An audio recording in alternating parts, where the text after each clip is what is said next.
This is your host, Dale Novella, creator of The Poet Will Be Televised, New York's jam session for poets and the poetic. This is the Poet Podcast, the podcast that explores topics in today's social and political climate while enjoying highlighted clips from previous episodes of The Poet Will Be Televised. Thank you for tuning in and welcome to the Poet Podcast. Yay. Now, Hey. So today we have a wonderful panel, including the person sitting next to me, wonderful lyricist, international hip hop legend, Her voice got all soft. hip hop educator and historian,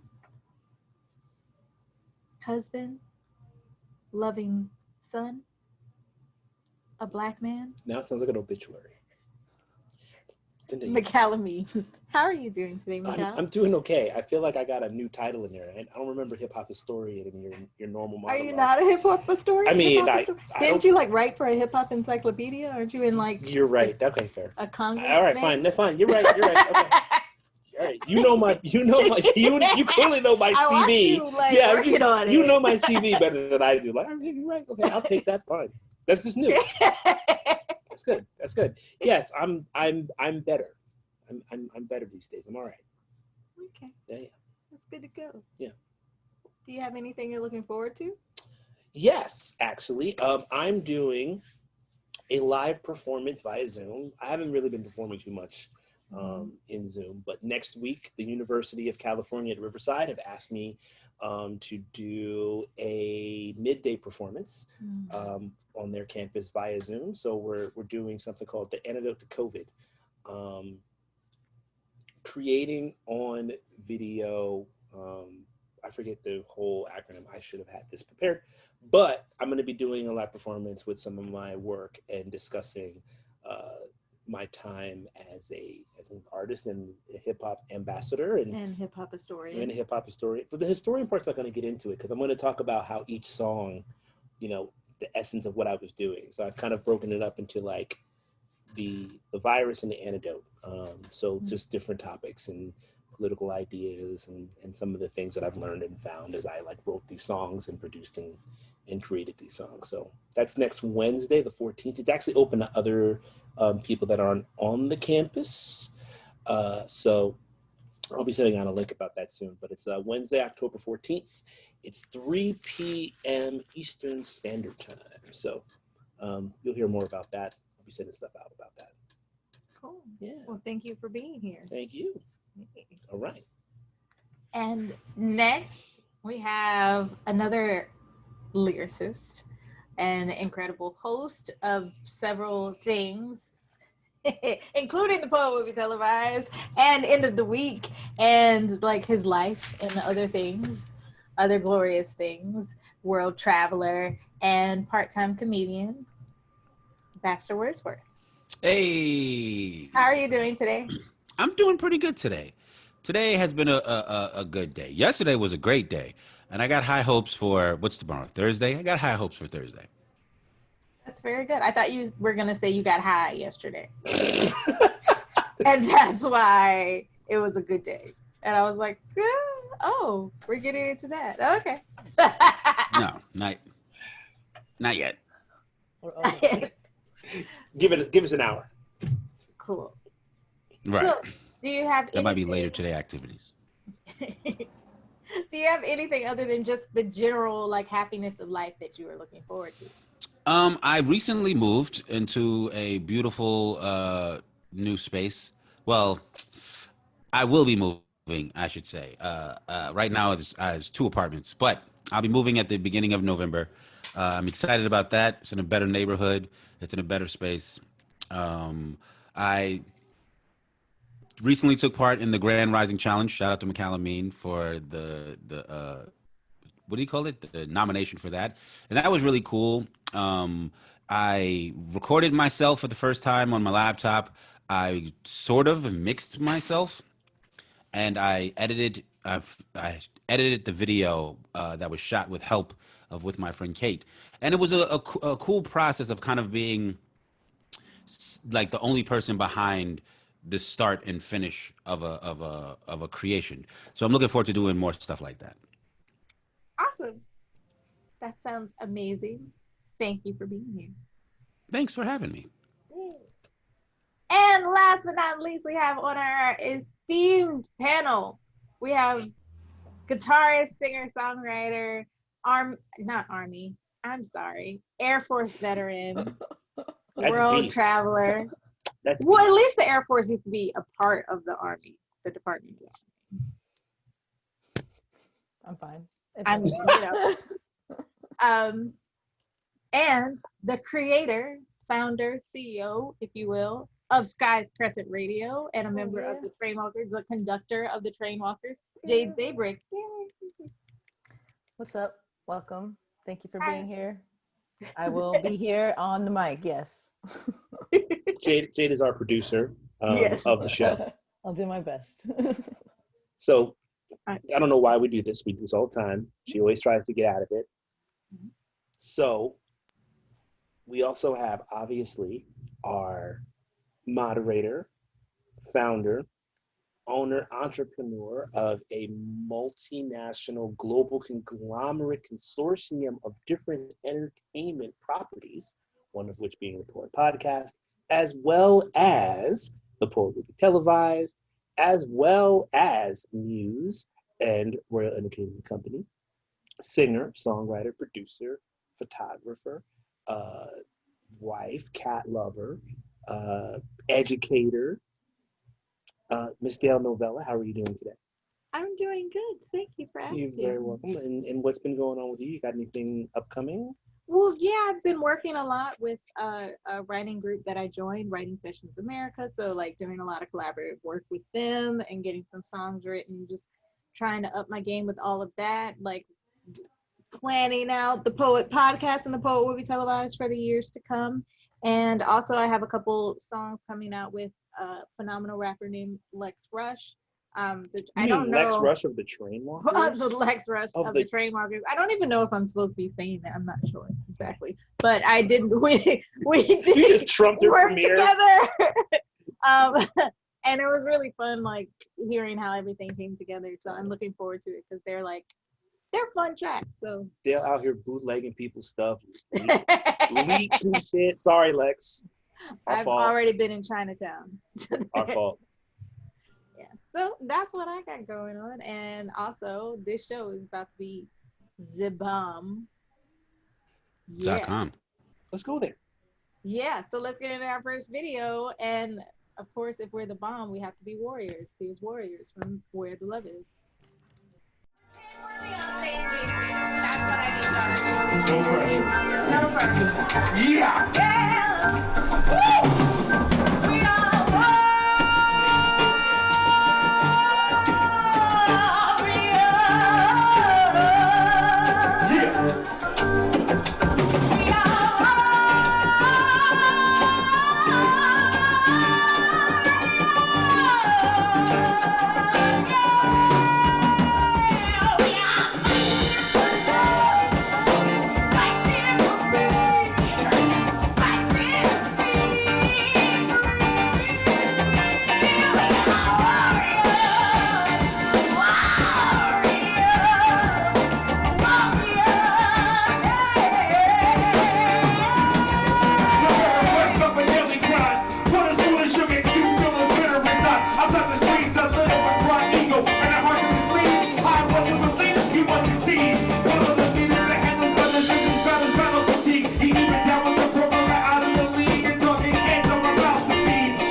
Warriors by Where the Love Is.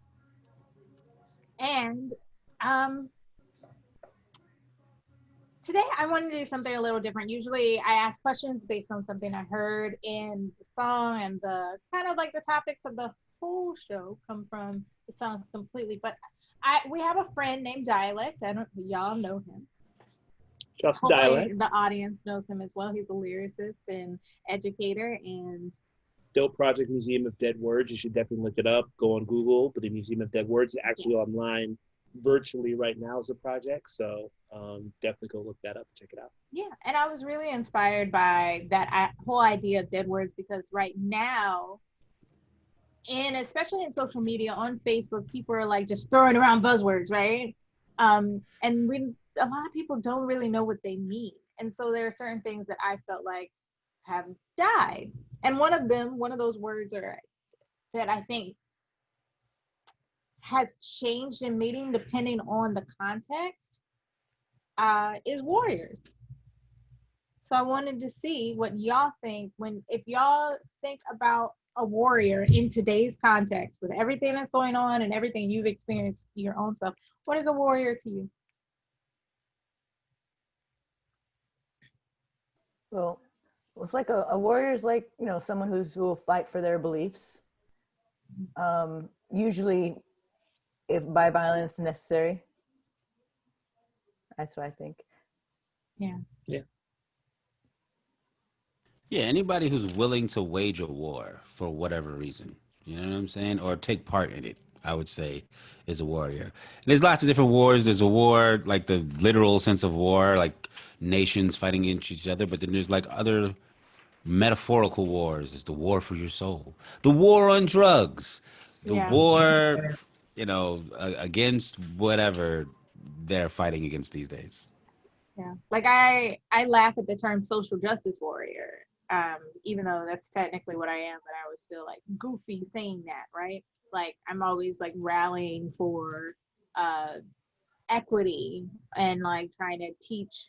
I feel like I don't really rally. I do it more in my healing work and my teaching, and just trying to like boost people's confidence so they can even just like, in a regular way, like even just on your own little job, like demand your rights, or like at least ask for your rights, because some of us never even feel like we can do that, right? So social justice warrior kind of became kind of like this goofy term, even though I'm a social justice warrior, and you see it on YouTube with like there's another kind of warrior, they call it like a thumb.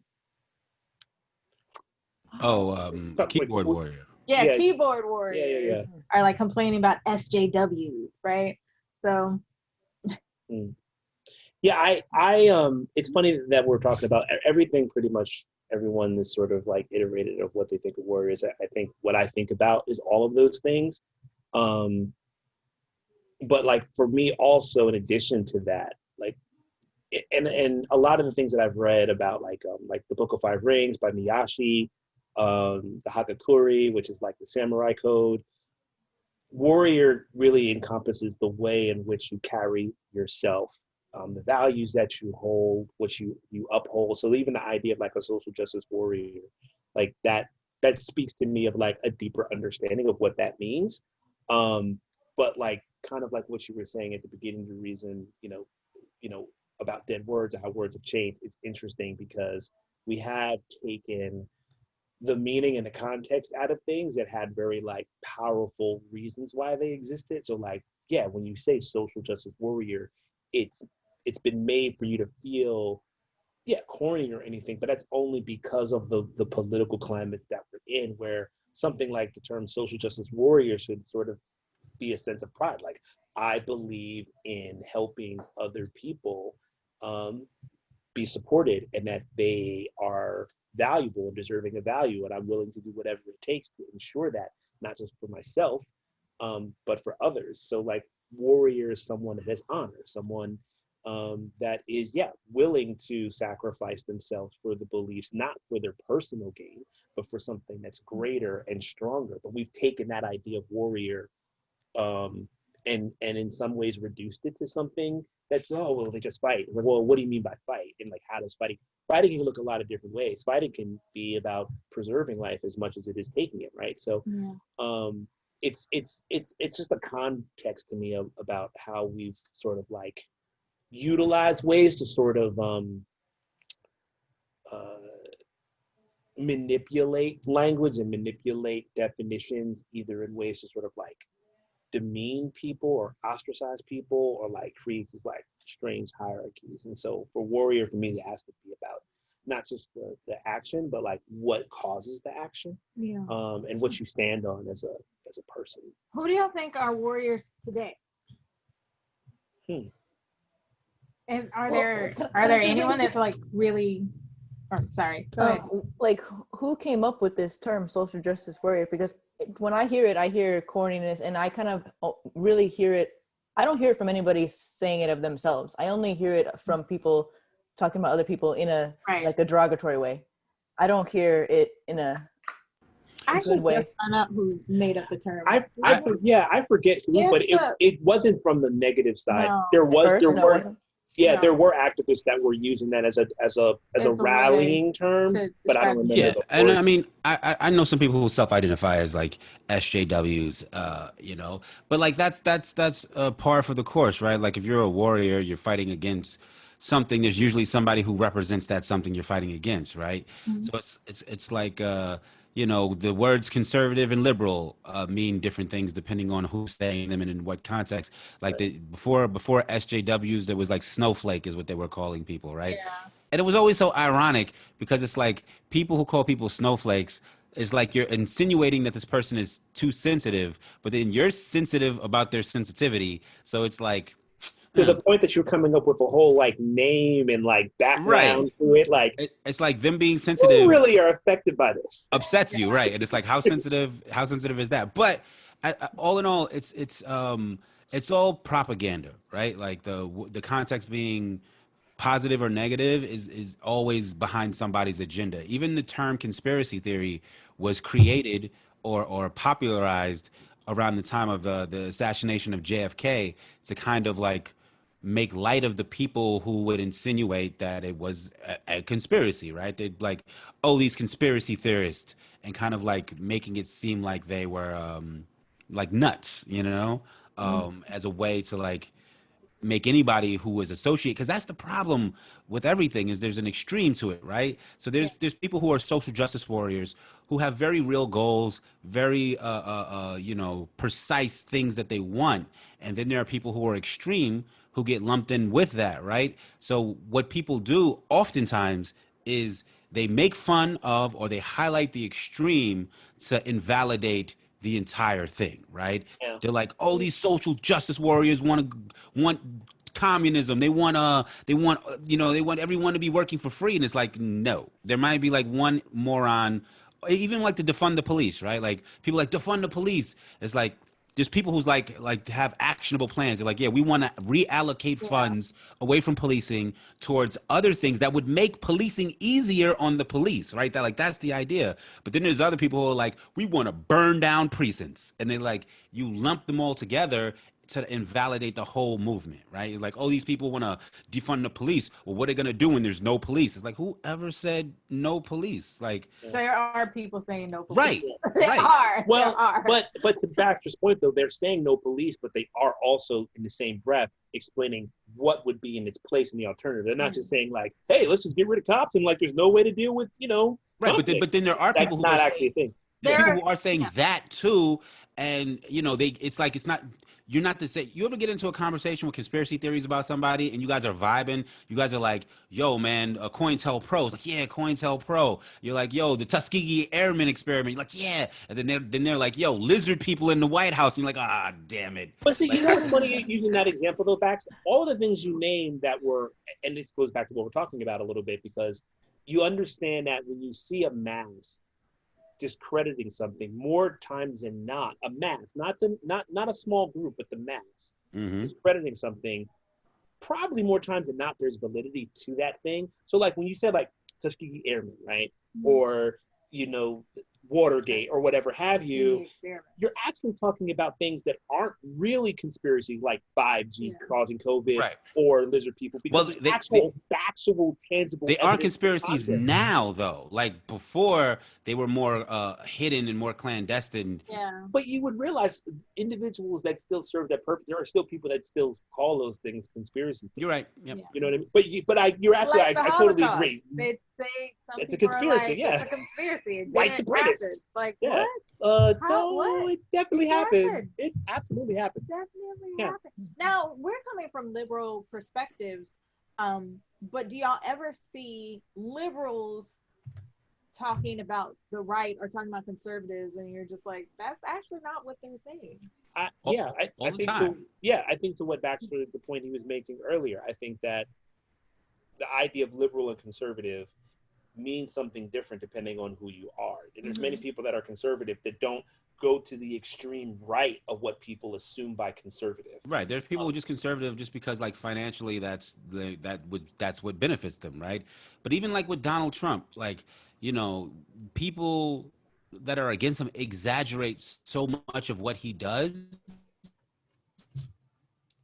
Hard to like convince the people who do support him of like the reality of who he is, right? Like when you're sitting there analyzing and making fun of the way he's walking off of a ramp for like weeks at a time, it's like, what is that news? Is that like really something that someone can do in a wrong way? And even if he did do it like weird, like why would we fixate on this, you know? Yeah, And like it that kinda- can happen to anybody. Right. Like little things like that. Not the major things, but the small things. Like Right, but it makes him like almost like a cartoon character, or so it's so out of focus that even if you try to explain to somebody like why you're against him, they, you know, in their mind they're like, you're just part of these other people who take any instance to shit on him. Because there are, like, he complains about the media, but the media does anything he does, they or can't wait to shit on him. Well, Cannot wait. To be fair, he's an easy target to shit on. He does a Yes. lot of I mean, big he and set, small. he He set does a lot his of whole dumb life things. up for that. Listen, he wanted to be famous. I don't disagree. I'm talking about how ineffective it makes the criticism, though, right? You know what I'm No, saying? sure, for Like, sure. Yeah, absolutely. Like, Yeah. I agree. Like he's made, like he's in the bed that he's made of. The people hate him for legit reasons. But it's like when, you know, it's like when you hate somebody so much that you're like, oh, why you breathe like that? Like, you know what I'm saying? It's like, You breathe with your mouth. But also, like but also- inhale, exhale out your mouth. Why? But also, getting back a little to your point, Baxter, too, like even the idea of him sort of being like the face of like conservatism or right-wing extremism. I mean, that's why the Lincoln Project exists. Like they're literal like dyed-in-the-wool conservatives are like, we actually, and again, that's not necessarily saying these individuals have morals and values or things that are worthy of us being like, oh, let's go down with them. They've got their own moral issues. Mhm. But they can even say like, what y'all think a conservative is not this. We're actually conservatives, and these are what we are actually about. So the fact that you can kind of move the goalpost on like what these things are really just determines on like, okay, how can I make this a 4-letter word and discredit you by making it into this? So like going back to what Jade was saying is like, yeah, I would say, Jade, what you think about social justice warrior is probably what most people, because it's gotten so far away from the origin, it's gotten so far away from people actually having a conversation around what those values really are. Yeah. If you're just a casual individual, if you're not someone that's like actively like researching and doing all of these things, yeah, social justice warrior no longer is associated with something that's admirable or positive or something that you might want to aspire to. It just becomes kind of like what Baxter said. It just becomes like the joke, the meme, like you're focusing on the shell of what it is. And people see going back to my question real quick. We've talked about how we see social justice warriors, and not just social justice warriors. Not just social justice warriors on the left. Do you feel like there are any social justice warriors on the right that are conservative, that are conservative and legitimate? I would say no. No, and I'll try to explain this really quick. Yeah. No, only because the right's values are not about collectively giving everyone the same equitable access and rights. The right has very specific people and very specific identities that they feel should have those rights. And they assume, like, for example, the right talks about all lives matter. Their philosophy is, well, we're saying everybody matters, but they're not, because of how other people that are not white, that are not straight, that are not male are treated. So you can't, it's also the same thing to another point, the whole issue that the Black community has around Black Lives Matter right now. It's like, they don't talk about the family and all they talk about are trans people. It's like, they don't talk about Black men. right. It's like, well, first off, Black, the concept, it can encompass everyone. However, because of the fact that when people talk Black, they do not focus on if you're trans, if you're a woman, if you're queer, then there actively has to be an action to bring them to the fore. Yeah. So again, it's a situation where it's just like there are people that are like, I'm advocating for like Black people, and like I don't understand why we're talking about these groups, but they're discrediting something that actually has real validity to it because of their either maybe their lack of understanding, or in my personal opinion, their lack of actual values that they just don't want to admit to. They're smart enough to know how these things should and do work, but they don't have those values. So like the right on any form of action, in my opinion, no, because the right as a point of like anything, they're about exclusion, not inclusion. Or more about the individual, like even with like states' rights versus federal. But that's still exclusion. Yeah. If I want to involve all of us in the conversation, it's like I involve all of us in the conversation. If I just want to have like, you know, the Mikal show live from the Poet Zoom, then, you know, that's still excluding. But I'll disagree for a second, because I feel like, nobody. Well, no, because like nobody thinks they're the villain in their own story, right? Everybody thinks they're the hero, you know. And it's like even people, even the Nazis in Germany, who are like, you know, universally, like we all agree that Nazis were bad guys. Well, most of us, you know. But even they thought that they were in the right in what they were doing, right? Like even colonial America during slavery had to rationalize slavery so they didn't feel like they were villains, right? They had to like, oh, these people aren't as intelligent as us, so what we're doing is like saving them, like we're giving them a better life. Like people very rarely is there somebody or collectively people who are like, oh, we're the villains and we're here to fuck shit up, like, you know. Yeah. And like while the right or conservatives or whatever you want to like identify them as don't call themselves social justice warriors, they do have other like signifiers, right? Like the Proud Boys, right? Like to be proud is something like good in the literal sense, or like they align themselves with law and order and law enforcement, so they think themselves to be the protectors of like the law and things that are right, you know.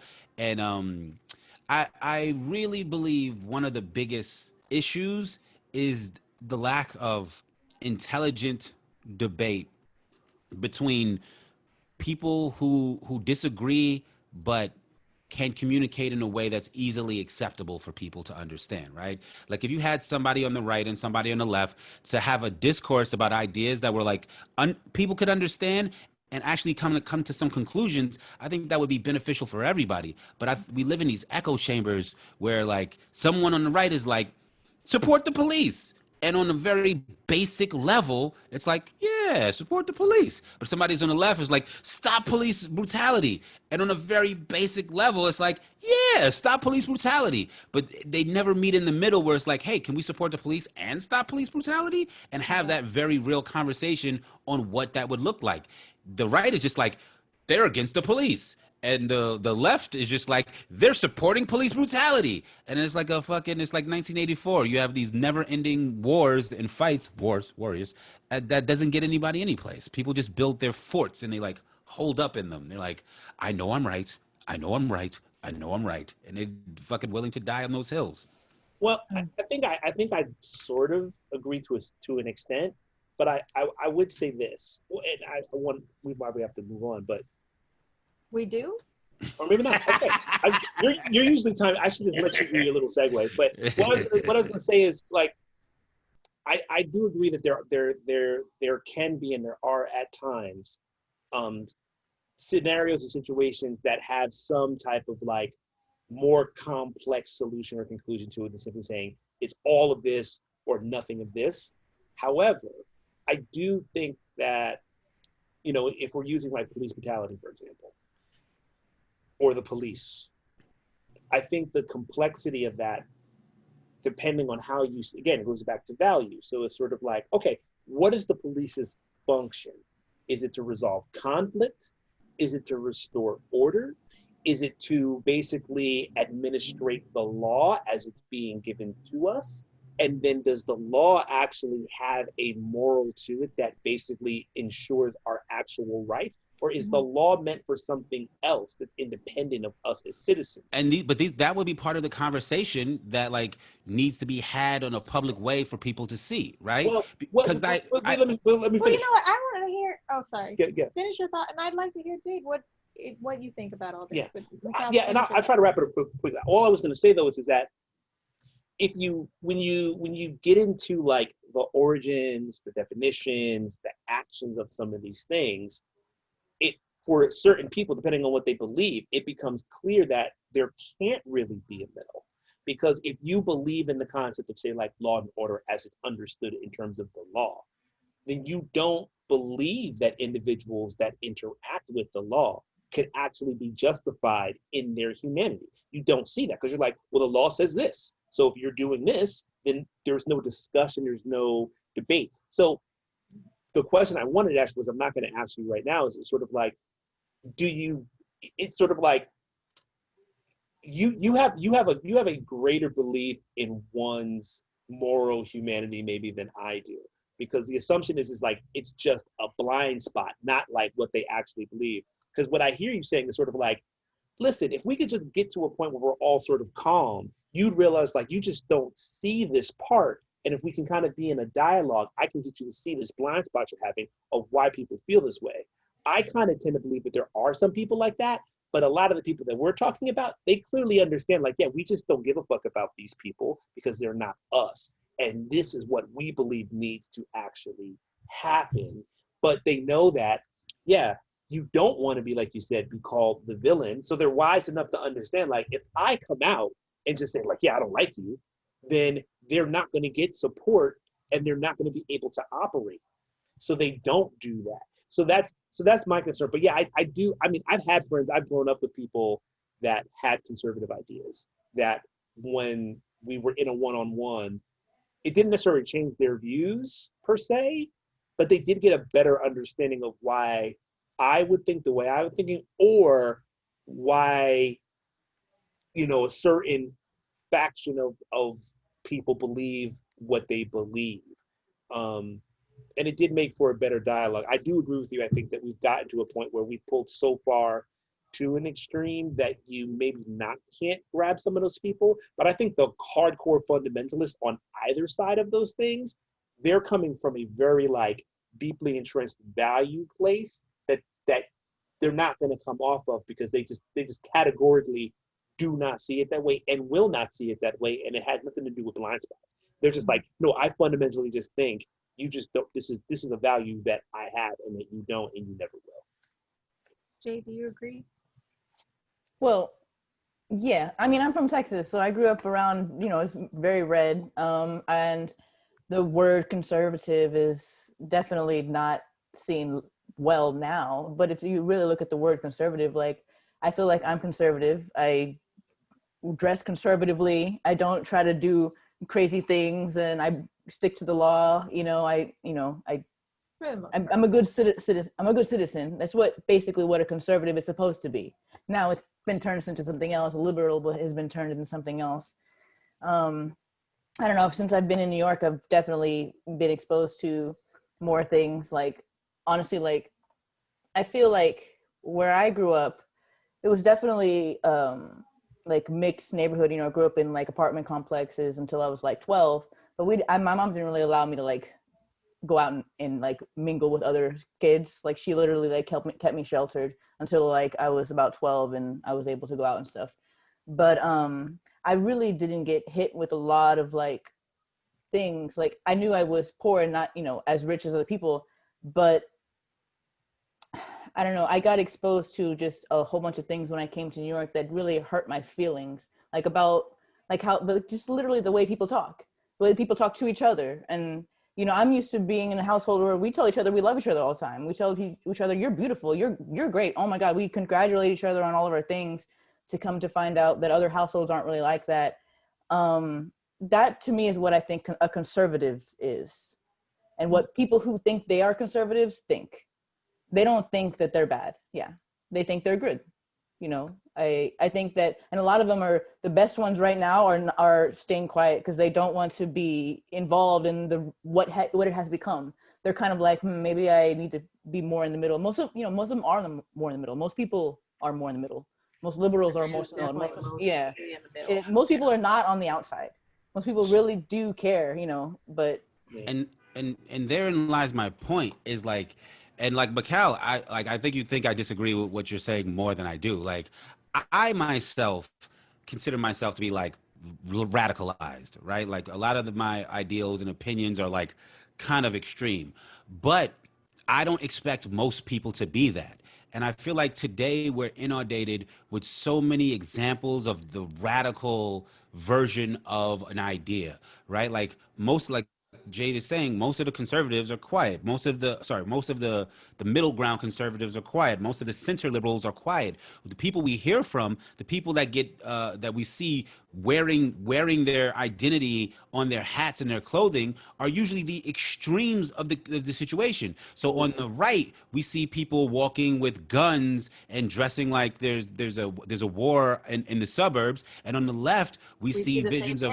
We see protesters tossing tear gas back at the cops and like burning police cars, right? So these are what everyone gets to see. And what I'm saying is like that skews the issue for the people in the middle as well. And I'm saying like what you never see is two intelligent, knowledgeable people having the discussion in a public forum in a way that like inspires like hope or compromise, right? You never see two people breaking down like what defunding the police would actually look like from somebody who's like maybe more conservative and like, you know, pro police, but understands that defunding them doesn't mean like abolishing them, and somebody who's like more liberal and who wants, you know, very much wants the priority to switch from punishment to proactive measures, like helping people with mental illnesses and helping people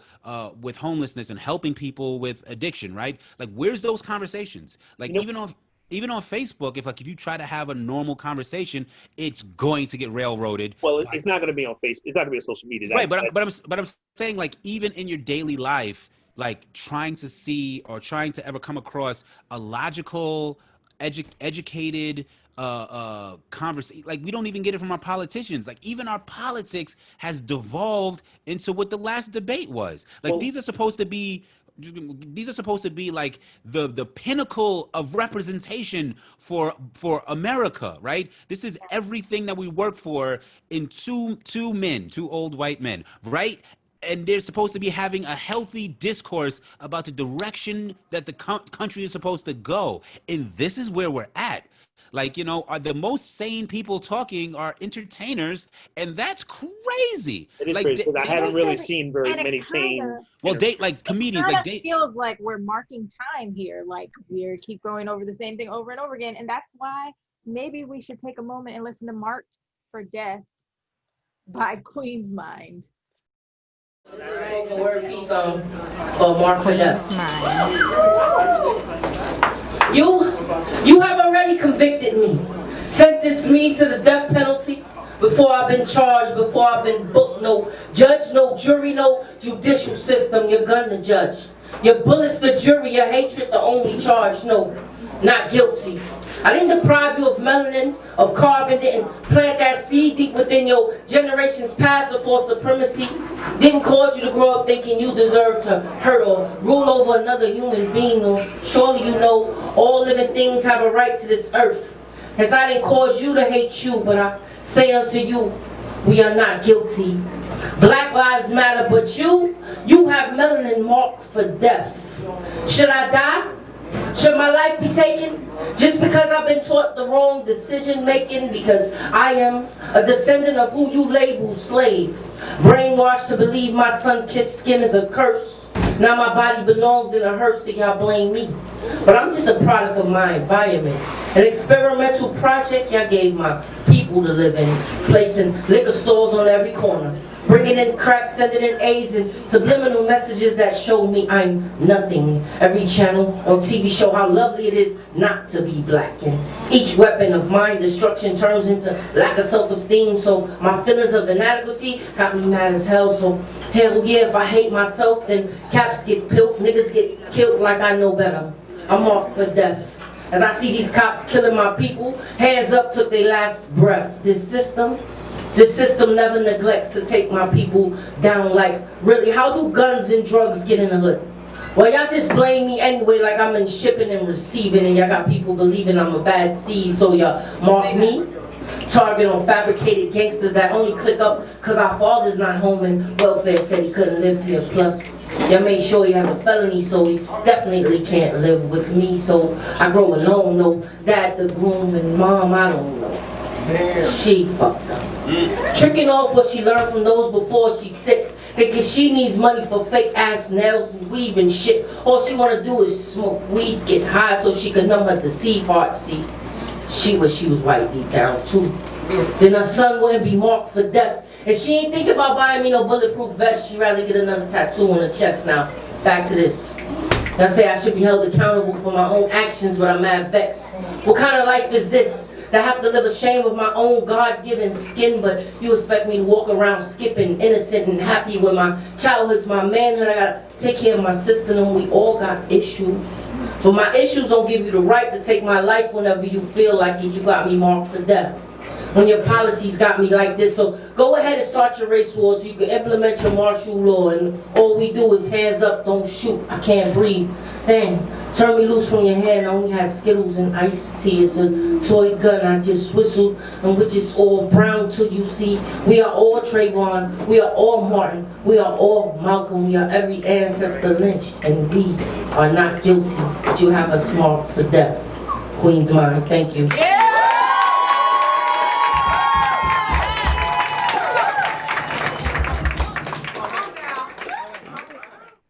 Queen's Mind with Marked for Death, and it the word that really caught my attention, even though I don't think she actually says it in here, is oppression and what that means to us in 2020, but also what does privilege mean in 2020, because I think this is something that people don't, we're kind of just talking about resources while the video is playing. It's something that people don't really recognize even when they grow. I don't think all of us have a general idea of what privilege is.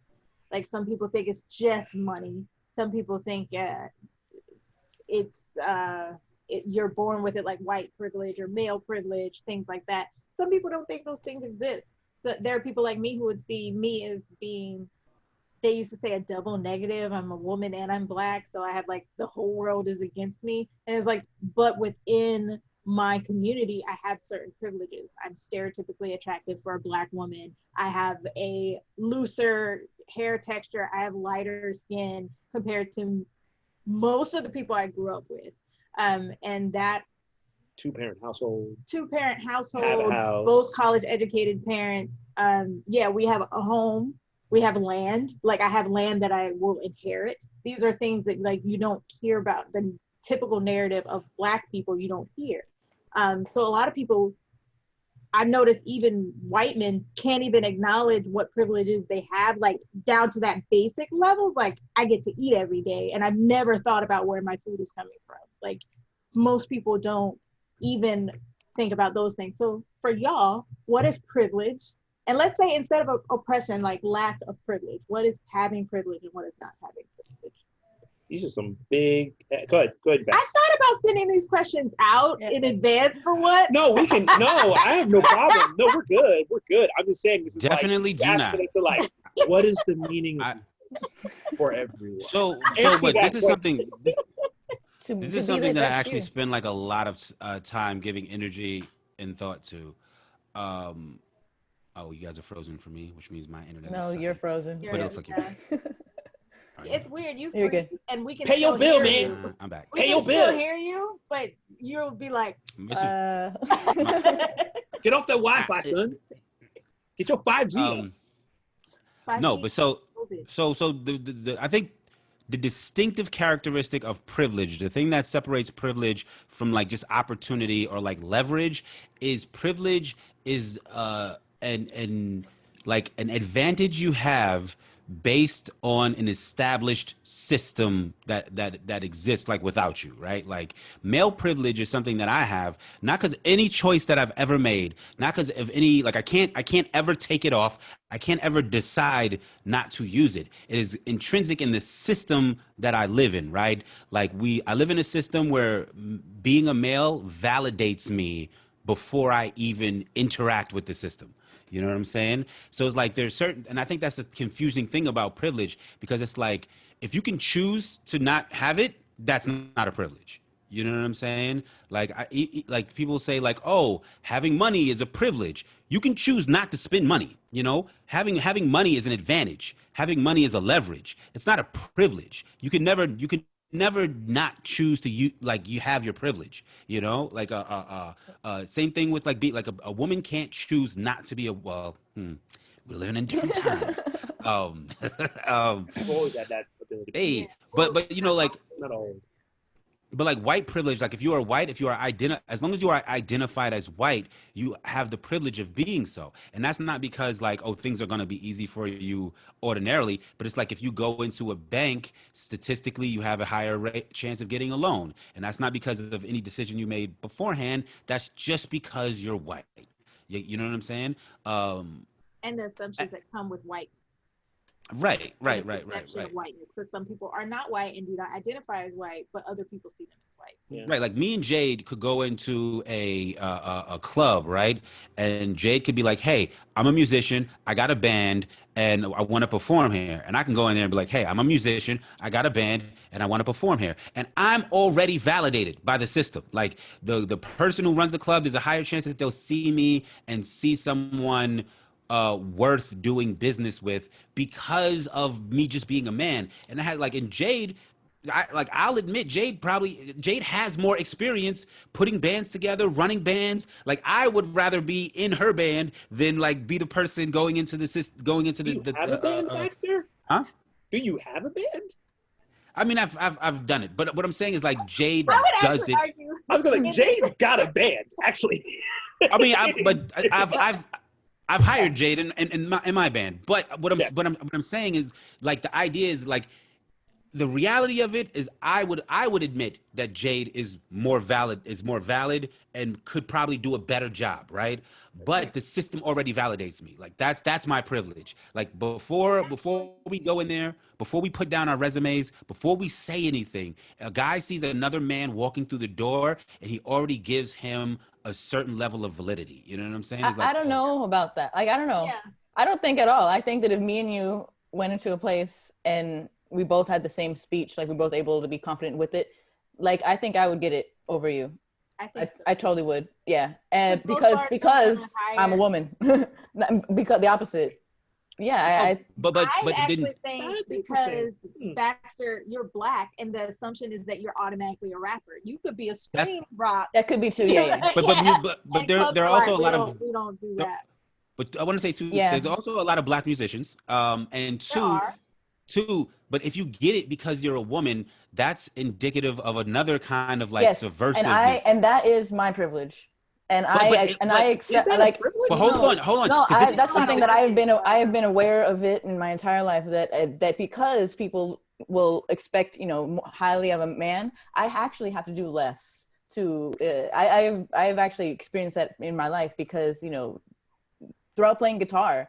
If you compare me to another guy, I'm not as good.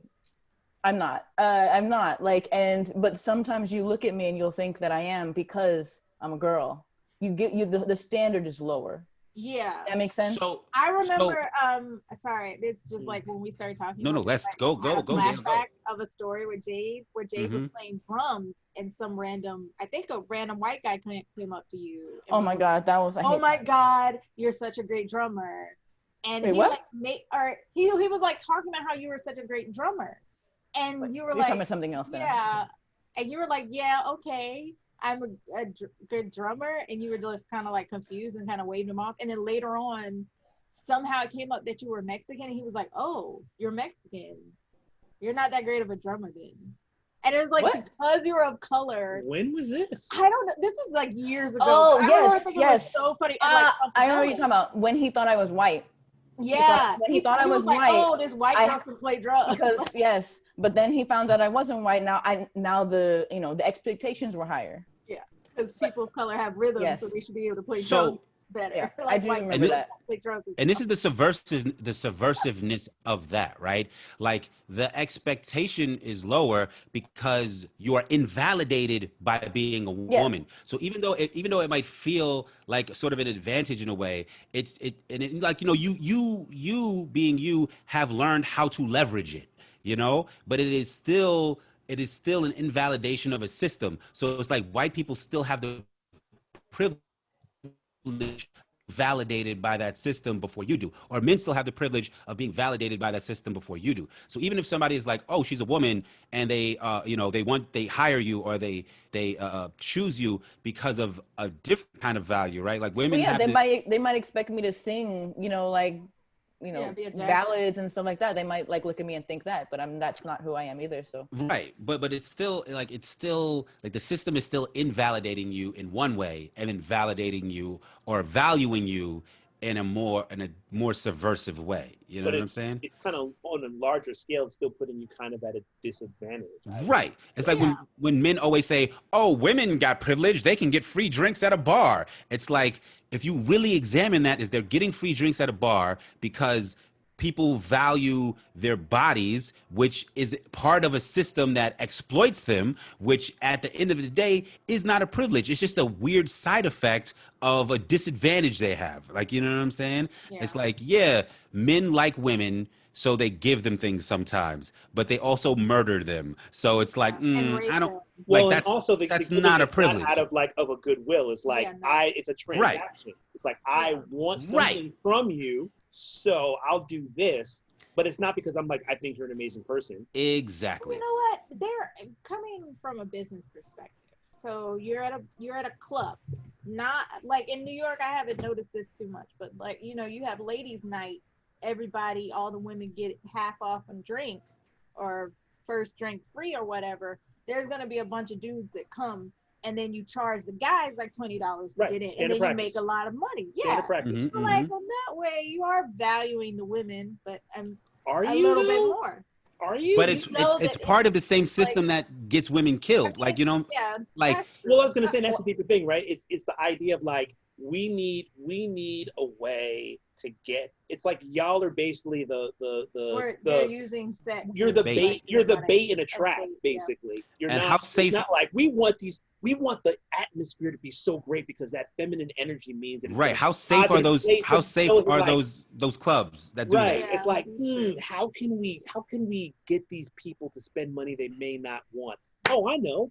We'll make it feel like they've got free sex just waiting for them because we're going to get these women in a place where we get their inhibitions lowered by getting them drinks. They want to show up. So you're showing up as a woman and going, oh, great. Me and my girlfriends, we can have a good time. We can get it for free. We're getting these drinks half off.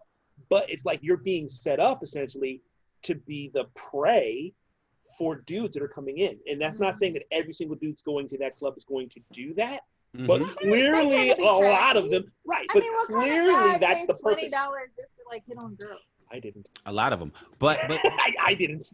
it's just a part. Like the idea is that it's just a part of a larger system. And if you look at the micro, it's like, oh yeah, free drinks, dope. But if you look at the macro, it's like women get free drinks because they are valued for their bodies, and men like want to exploit them. So it's like it's just like it's a side effect. It's a side effect of the oppression. It's like being black, right? It's like, oh yeah, I'm validated in hip hop music, or like people look at me and they automatically think that I can fight or that I'm good at sports. And it's like on the micro level, it's like, oh, these things can be good for you. And like black people can and have leveraged those things to be beneficial.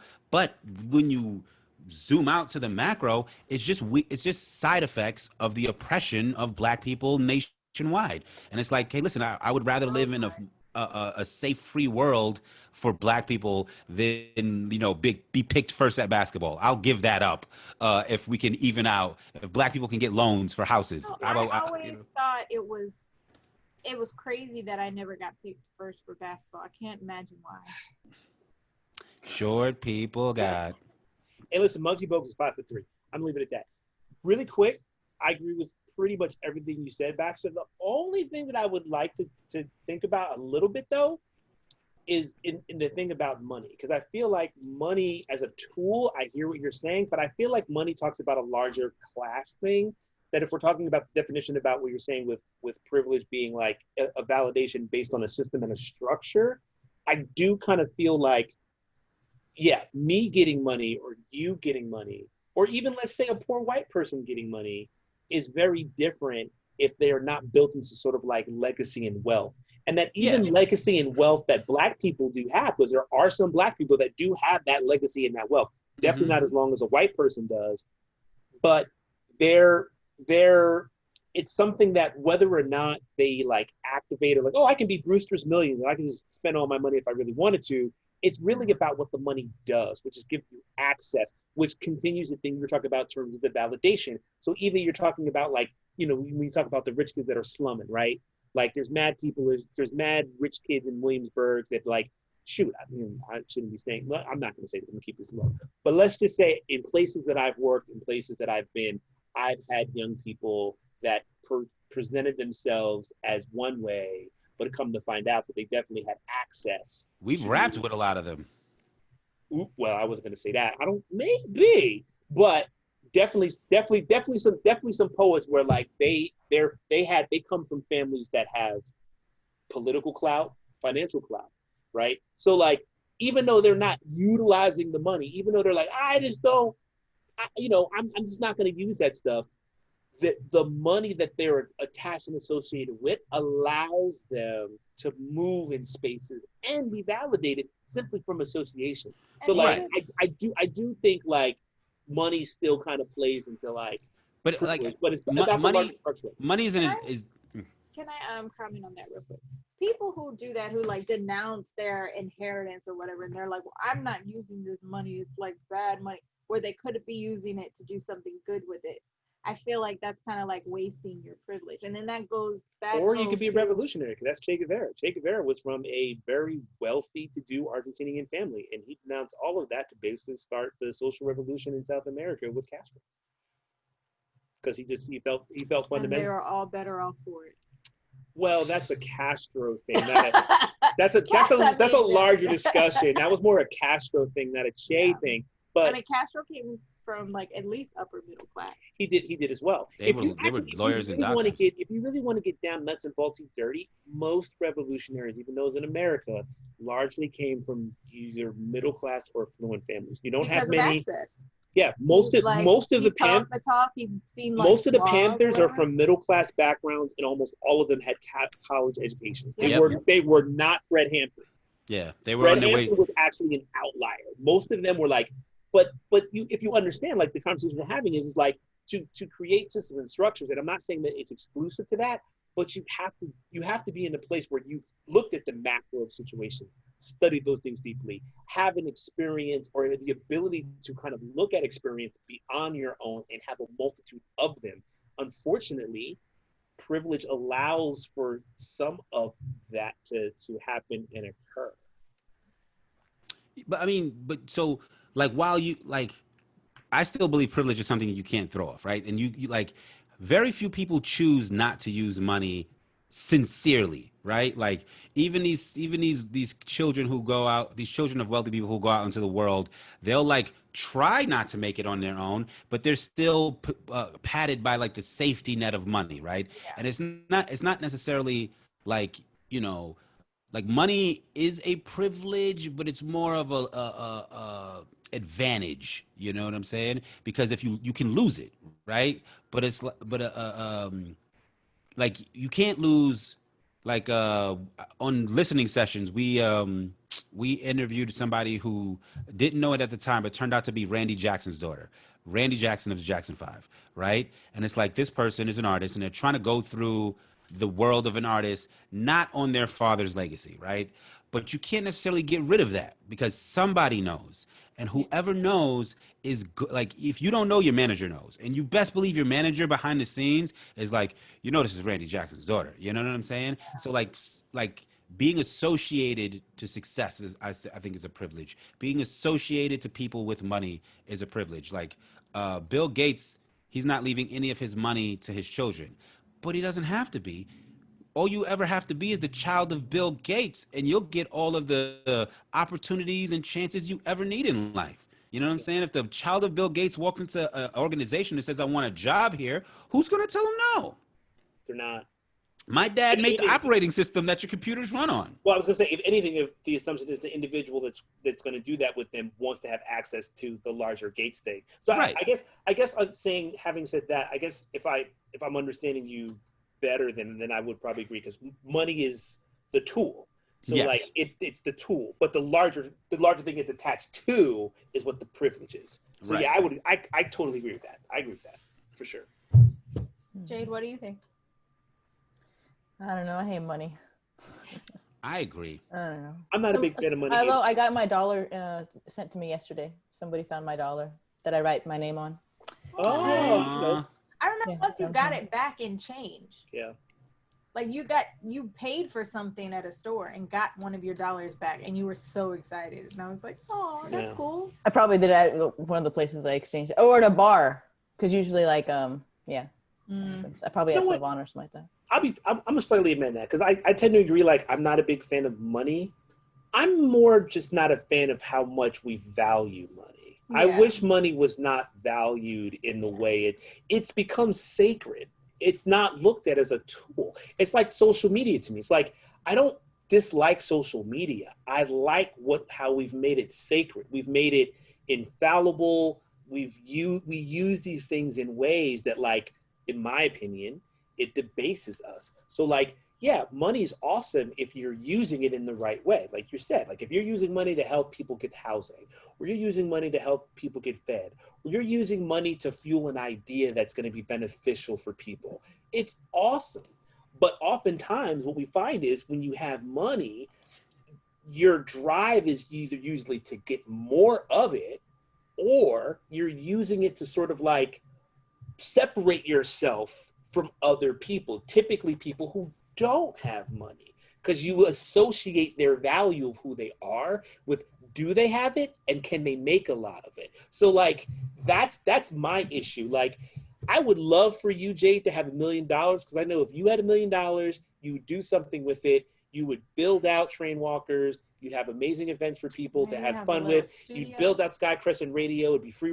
Like, I could see you taking money and making something awesome with it. Bax, I could see you doing something with money and doing something positive with Burning it. No. No, but that's rare. I agree with you. Rare. It's very rare. So we're about to get to those. Remember some of those radical ideas? So like my issue with money is money separates the intrinsic value of things, right? Like, Mikal, you have a skill of writing words and speaking them. That has a value, a very specific value, right? What is that value? To me, I know exactly what that value is. $400 an hour. But that's where money comes in. So money skews or exaggerates. Money skews, exaggerates, or diminishes the value of things, right? Like an apple has a value to you because you can eat it and it keeps you alive. That's why it's valuable to you. How much does an apple cost? you could throw any price on it. The real value is in the fact that it's sustenance and it keeps you alive. So when you use money as the middleman or use money as the medium between things, we take the value off the apple and now the value's on the money. What would you rather have, the apple or the money that you need to buy it, right? And like we all go for the money because like money has become more valuable than the things we buy with it. Money's more valuable. If you have more money, you can buy as much of that thing that you need as you want. But this kind of is what. No, you can buy some seeds and then you can plant an apple tree and then. But you don't even have to buy seeds. No, but you don't even have to buy an apple. What you're describing is exactly what the ground. Depending on where you are, no, they don't grow buy the apple to everywhere. begin with. What Jade said in the halftime segment in between for those people is exactly what you're talking about. Because when Jade was like, basically, you can boil down conservatives and liberals to, we think things are scarce and we think things are plentiful. And that's precisely what you're talking about in terms of the value. So like at the end of the day, you're right. Like an apple, like you want to hear something radical? I don't think food should cost money. I think anything that anything that sustains life should basically be accessible to every individual as possible. And in fact, it's accessible if you have money to buy bullets. But that's what I'm saying. But here's the problem. We've created human systems that have created civilization that says, hey, if I can acquire something, I'll acquire as much as I can reasonably hold, store, carry, and protect. But then that creates the scarcity. Yeah. Then the perception is that there's not enough. When the truth and then you can drive prices up because then it's right. But then the truth is that many things, if you just distribute it in some way that's equitable, then you actually do have enough. But then the question becomes, well, who pays for the distribution? Who pays for the production, et cetera? Why even pay for it? Why does it even need money? Exactly, but that's where the radical thing comes. Give it away. Because we've chosen as a society that the only way in which we would be able to quote unquote prosper and evolve is create a means where we exchange certain things, and then we put people that sort of arbiter that. So it's just like you said, all of us have skills, abilities, talents, gifts that are valuable to someone, if not just ourselves. What does a world look like where if we're all collectively, as much as we possibly can, being sort of in conversation, in partnership with one another, how can we access all of those skills, talents, gifts, abilities for everyone to take part in? And then things like medicine, things like food, things like shelter, it's very easy for those things just to be supplied and given. Hey, if you want to say, I want a cool ass hat like Baxter got though, that's a little extra. Okay, maybe we could talk about what that might mean in a monetary system. But if we're talking about, listen, I need a coat because it's cold, and I need a shirt and some pants because I don't want to walk around naked. But maybe I do want to walk around naked if that's your thing. But if it's not, nothing wrong with that as long as you're right. But if it's not my thing, you know what I mean? You know, I need a house because I can't be baked by the sun and I can't be by the cold. Right. Those things should just be like, but if I want like a house that's like 5 stories, it is only me and Dale, maybe I have to think about something else. Solomon needs a lot of right. So that to me is like the fundamental human problem, and why we can't get rid of it and why we can't imagine many things past it is because we've already kind of baked into ourselves that like these things have to exist this way or else everything falls apart. You know, around my way, I would really like to be able to barter different services with people, and we're gonna hear what Angela Berry has to say about her way in Come Around My Way in the next video.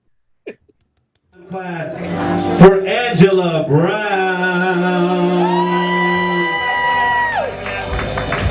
Angela Brown. Come around my way. Come around my way. Come around my way. Come around my way. I could take this Harlem night and wrap around you sounds and sights. So shine like bodegas neon lights on like path. I looked hard and found a Harlem halfway hidden in rebirth, regret, resistance, and real life. Yeah. So come and check this urban mecca and write, sing, dream, dance, dream of hope, of home. advance to avant-garde or a hardcore Harlem strife, we bring life to lyrics. Like Langston Hughes, painted passion, beauty, anger, angst, and bebop blues on poem pages. Or explore like Zora. Simply said, shed light on how it feels to be colored me. To let others see your side of it. Your pride, despite your plight. Your bright, bold, poised, and playful. To seize the day. Just another day living in the hood. Just another day around the way. Feeling good today. Yeah, feeling lovely. Just another day in the neighborhood. Just another day around the way. I'm feeling good today. 'Cause I'm here to stay. Remember the Renaissance? Begin to rekindle the spirit. Here in Ella, in Ellington, and in Barrios Beats, McKay calling the tropics to New York. There's no stopping this force. The fire burning higher this time when it hits. So are you hip to this? Harlem, are you hip? Happy big business is back, yes. Old Navy and Starbucks. Some smile inside at the new high-rises. Like the press for us. How nice for us. Seems like a magical makeover may take overnight for the right cash. Consumed, confined by dollar signs already. So read my lips. Get up, better get a grip before it slips. Hey Harlem, are you hip?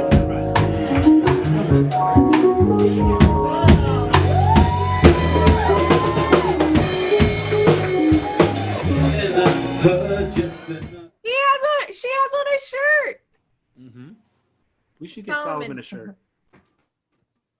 Really? It's called a medical shirt. Oh, he's sick? Or she's sick? We're back, by the way. Oh, hey. Yes, we are. Ladies and gentlemen, I wanted to get our cat outfits. Just You cool want outfits. No. He has a bow tie and a straight tie. And those are cool. You wanted to have like a clown suit or some No, stuff I like that. did Yeah, not. you did. You wanted to have No. some old funky stuff. No, I did not. Maybe like a black lion costume. See, How cute would that be? Exhibit A. For Halloween. I'm talking about a shirt, not Mike. not a lion costume. If he had like a little hoodie and some Timbs, that would be This cool. is not one of the We're in topics. New York. That would be cool. My cat just got spayed. That's Oh, why she's got the. Finally? Really? Mm-hmm. Yeah, So they. she's So, old. she's only like 2 years old. She's not that old. Does she go out? But it. Huh? Does she go out? No. It's still healthy to get your cat spayed, though. Yeah. It reduces the risk for like certain cancers and other problems down the line. Also, it stops them from going into heat every few weeks or whatever, and that's beneficial for me. But instead of doing the cone, they put on what they call a medical shirt, and that's her little red sweater. Well, I define community as those we love. So that includes pets and our partners. She's petting me like she pets Salvador right now. Continue. And our family, both chosen and blood. That's how I identify community. But it can also mean, the people who all congregate in the same area, whether you like them or not. It can mean the people you all went to the same school, high school, college, elementary school, whatever. And Angela kind of talks about Harlem. She gives some sights from Harlem in her song/poem. And I wanted to see what y'all say about community. And what would you say about the grand idea of community in 2020? How are people looking at community? How have our communities been impacted by 2020? Who created me first? Was that a weed head question again? No, you just throwing out the big body words. It's just like, all right, here we go. I mean, okay, so on the most basic level, what is a community to y'all? No, And then I'm let's not get mad. on I'm just from saying, there. like, the podcast should be like 8 hours with these questions. It's going to be a lot. Jade, what do you think? What is your community in 2020? My community is me and my girlfriend. Basically, yeah, just being at home. I guess I'm zooming more in the past couple of weeks, but for the beginning part of the corona, I just kind of just stepped out. Well, no, I guess in the beginning, we were doing the show, and then after the show ended, then I kind of just stepped out and just didn't do anything. I kind of wasn't really focusing on Facebook. I guess Facebook is community, but they're all mixed up over there. They are. Yeah, community means any group with like ideas, like values, and that actively works with one another to support and prosper with them. And you can be a part of numerous communities, depending on where you are or who you are. So yeah, I wonder what we think about community in 2020. It doesn't always feel like we have like a larger human community. It feels like community has kind of sort of become this much more factional thing where it's like I'm on this side and it's only my people. And it's also in a lot of ways I feel like very few people are like one thing, right? Like You're not just white. You're not just male. You're not just black. You're not just a woman. You're not just poor. You're not just rich. Like you probably have a lot of different ways in which you identify and what makes you up as a person. And all of those things, small and large, have quote unquote other groups of people attached to them. I imagine myself in a community of fashion divas. That can exist. Absolutely. So it's weird though, because we've taken identity politics in a lot of ways, in my opinion, as someone who was very much, and I'm dating myself, like thinking about this in the 90s when I was in college, like identity politics was like a thing of like, yes, it's real because, certain identities are not represented and we need those people to be represented. But now identity politics is kind of, it's narrowed identity to like one or two things depending on who you are, and those are the only things you are, and you don't really have like the whole expanse of those things unless you're from maybe certain groups. But for the most part, it's like if you're if you're a woman, you're just this. If you're rich, you're just this. If you're poor, you're just this. It's like, maybe not, actually. You might be a whole cornucopia of different things that honestly kind of getting back to the conservative liberal conversation we've been having, which kind of permeates this. There's probably things, I know this, I had a quick story, like a friend of mine that I used to work with who was a conservative, and his name is Michael Middleton. He's someone I worked with for a long time. We've gotten out of touch because we don't work in the same place anymore. But we were diametrically opposed politically. But there were so many personal things that we actually had in common, a lot of likes. And it was very confusing and jarring, I remember, from him, just because he's sort of like, man, you like this sports team. Man, you like this game. Man, you're into these things. Man, you like literature. I love literature. Like we talk about all different types of books and novels and fiction. But it was just like, but politically speaking, like we couldn't be more opposite in terms of how we saw politics, specifically police, et cetera, but he was very confused because in his brain he's like, well, if you're liberal, you can't appreciate this or this or this because that's not what liberals appreciate, or like, wow, I'm a conservative, but like that's actually something cool that he's into that I like. But it's because you've narrowed your identity to like these particular markers. And it kind of goes back to what you were saying for me, Baxter, in terms of like, we can't have these civil conversations because we've picked a side and the side is defined by this, and not realizing like, you know what, there's probably a whole bunch of stuff, even if it's as like not important as like we both love buffalo wings and that could be ribs, a whole conversation. And that could be a whole conversation. But like, you'll probably find out like, you know what? I like cats too. Like, oh snap, I put little hats and ties on my cat too. But I'm LGBTQ and I believe that everyone should have a house. Well, I'm a conservative and I think that you have to work for your money. But for whatever reason, we all like cats. It's like, that might be a starting point to like, well, maybe we do see like life in a similar way. Maybe that's a starting point. But we've made, you know, all of these terms we've been kind of discussing and talking about, we've kind of flattened them to mean one thing. I mean, And that's they why rarely they're dead, mean right? one thing. That's why they're dead. Yeah. That's why they're Shout out to dead. Dyalekt. Oh, the words. Museum Okay. of Dead Words. Shout out to Dyalekt. Oh. You get mad shouts today, bro. We're Yeah. going to put your information up at the end of this so people can go and check out your work for real. Baxter, So, what's up yes. with your community? So I don't want to hijack this, but I'm gonna. No. But because there's things that I've been thinking about recently that kind of spin the idea of community in like a new way for me, right?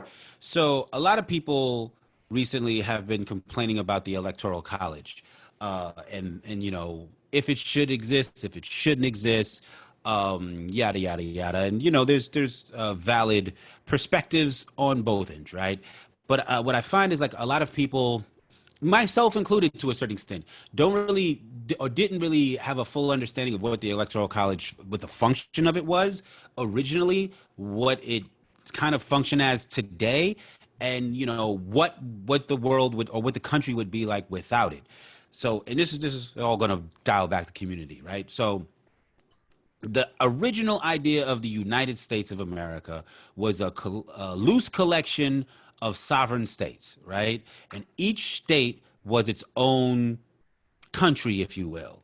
And it's always been as you guys know, there's always been the fight on whether the states should be more powerful than the federal government, whether the federal government should be more powerful than the states, right? And you know, the way that the people often look at the election of the president as like this thing that we're all taking part in nationally. There's like everyone's a part of this national election, which while it is the phenomenon that it is today, isn't necessarily the intent of the thing. What it's supposed to be is each state casting its vote. Like not us collectively casting our vote, but every state casting its vote. Who does New York want to be the president of the United States? Who does Florida want to be the president of the United States? And when you start looking at it at that, you kind of understand the importance of you know, your state government or just like your state period, or the importance of like affecting the people around you, you know?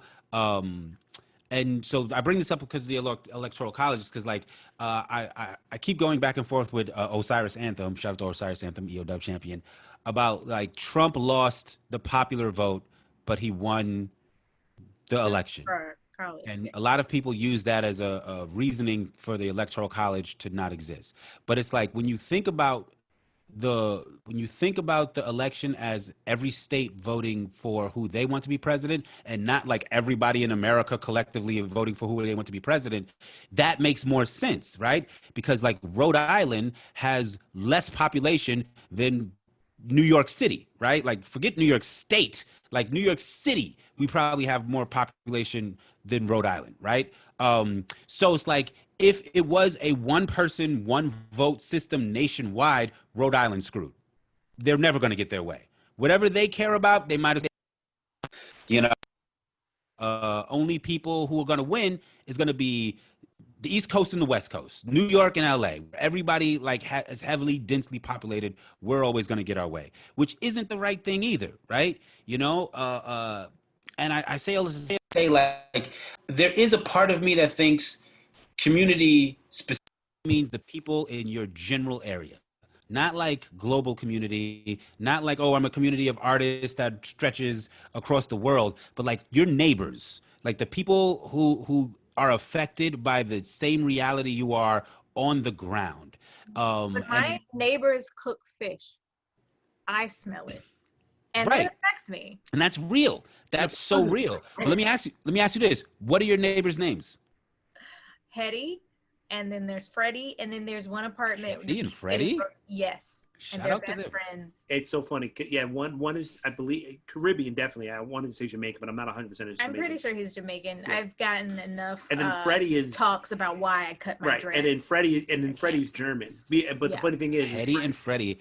a Jamaican and a Freddie's German. German, and Freddie also has dreads, so it's actually very. This needs to be a sitcom. But my point, and like I'm happy that you know their names, is like these people are your community. Like when it comes to voting, when it comes to like who's gonna fix the blown street light in your neighborhood, when it comes to like where your tax monies are gonna go, like they're more the people that you should be talking to than like somebody on Facebook who lives in Sacramento or some shit like that. And I feel like we have expanded our perspectives so far out that we miss the opportunity to make very real changes on the ground with the people that we live with. Like I don't know any of my neighbors. I don't know anybody who lives in this building, not a single person. And honestly, like that's probably a mistake on my part. Like there's a fucking, I don't know if you guys ever been to my block. Down one end of my block is the darkest block in Brooklyn. There was a street light. It was blown forever. They changed it and then they chopped it down. It is scary. Like, you know what I'm saying? And I'm like, how could I ever get that fixed? How could I ever get somebody to care about the potholes in the street in front of my building if they cared? Like, how can I ever get somebody to clean up in front of my building? And it's like the only way that would happen is if I talk to my neighbors, if I talk to the people in my neighborhood. Right. Talk to the people who are elected to represent you to the House.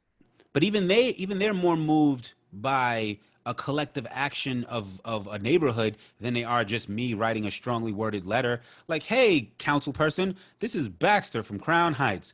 Fix my street. Like, you know, but if it was like, hey, council person, this is Baxter representing the 400 or 4,000 people of the Weeksville neighborhood of Crown Heights. We need some things.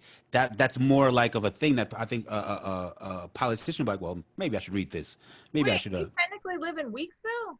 I live very close to Weeksville. I've never been. I still haven't been there. For those of y'all who don't know, Weeksville is a freeman's village, and part of it has been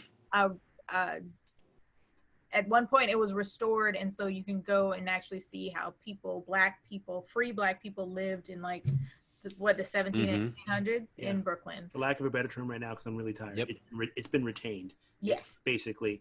And they have maintained, yeah. And there's a whole beautiful center. But all of it's Black history stuff there. Super dope. Yeah, but you know, my point is the fact that I think the abstract community seems to always be more prevalent today than the actual literal idea of community, you know, like going door to door and meeting or organizing the people in your neighborhood for the betterment of the neighborhood, you know? Yeah, I think you're talking, and I totally agree with what you're saying, but I think you're talking about a political community, right? So like you're just talking, literally your neighbors. About what you define community as. So his answer, is, you know, it's. And I bounce it off the electoral college because like people oftentimes look at the election as like this one big national event instead of like looking at it as like, yo, what is my state doing? Like, where's my state voting? You know, and I get it because we want to win, right? We want all the states to vote the same way. But at the end of the day, it's like, well, that's a whole bigger conversation. Damn it. Yeah. But like the legislation of New York should mean more to us than who the president is. It doesn't, obviously, but it should. And also, this president has been, I know I was watching PBS the other day and they said that this president has appointed more judges than any other president in like history. So he's not just looking at like just Washington. He's looking at he's wilding out. His reach over the entire country on a more local level as well. Yeah, he's terraforming our rights right now. He's literally He thinks he's the king. Like he's done things that other presidents haven't done just out of couth. Like other presidents don't do. Like there were certain things that like was not written into law, but a president just wouldn't do it because like it would just look bad. He don't give a fuck. Like pardoning that dude. Was it his lawyer guy? And everyone couldn't believe it. Like he pardoned him like the day Like the first he showed up to prison to serve his sentence, and he was like, he's pardoned, get him out of there. Yep. Wild. And he's doing That things goes that in- like Americans will demonize other leaders for doing. Communist leaders. Like these are the things that you hear about that happen in communist countries. Like, and history will not be kind to Trump. That's the one thing that, you know.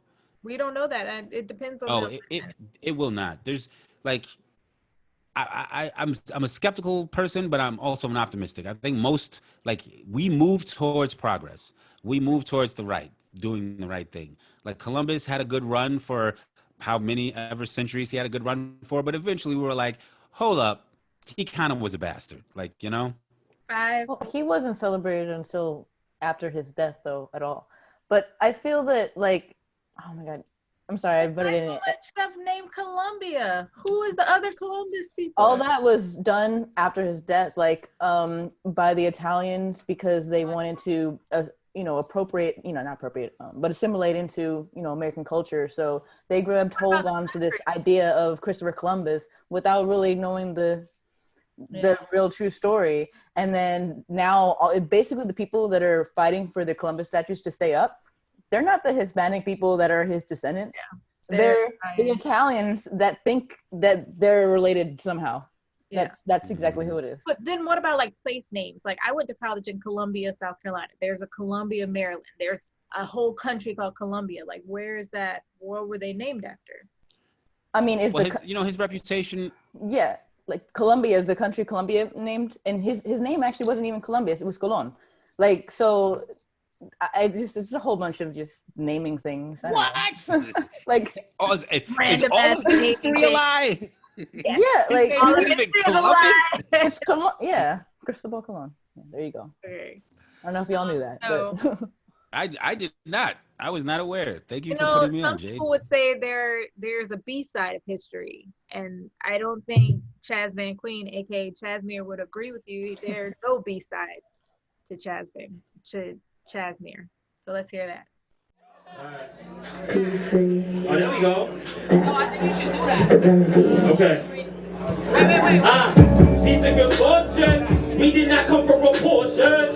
We will not be distracted by reality TV and fashions. These G's be flexing while we still fighting for the basic rights. They just want attention, they never been loved right. Get your motherfucking line. Hold up, 3 shots to the hip rock. Got me on my ball with the bar, no kid rock. Hot my bike from a feet, no seat, no kickstart. Can you get a ride, kick a rock? I'm the Red Bull giving wings to my flock. Bumping Q-tips till I breathe stop. And everything I drop high, and everything I hit, all besides. You know, that's the job that used to shine shoes. On the step of the radio station WRDW. I think we started 3 cents. 5, 50, never gets a dime. But today, I own that radio station. You know what that is? What am I?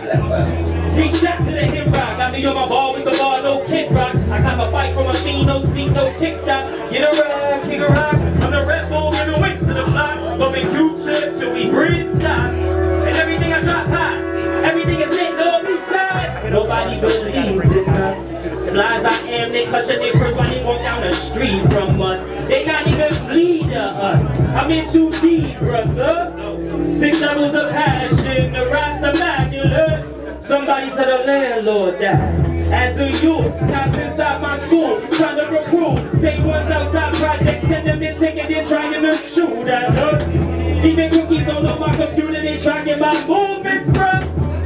Calls from numbers, I don't know, like who this, bruh? Send them to the voicemail.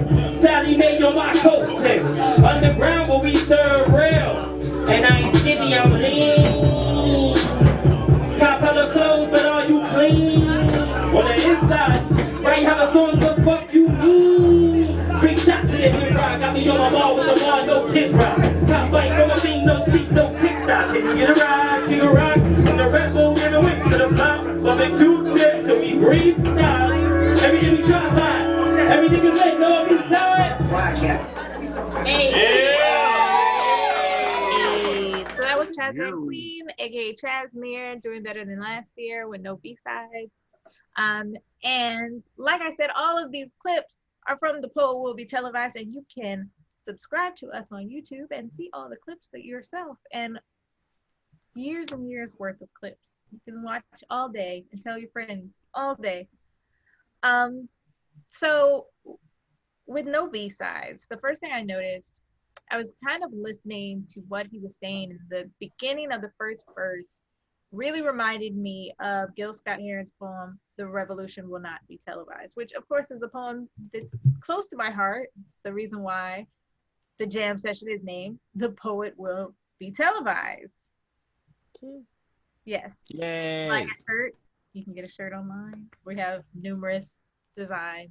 This is just one of them. Like the logo, or you can get actually the words on the back. So it got me thinking, like, the revolution will not be televised. He kind of says, Gil Scott-Heron says what the revolution will not be. It will not be in between Dynasty. Like, it won't come on after Dynasty.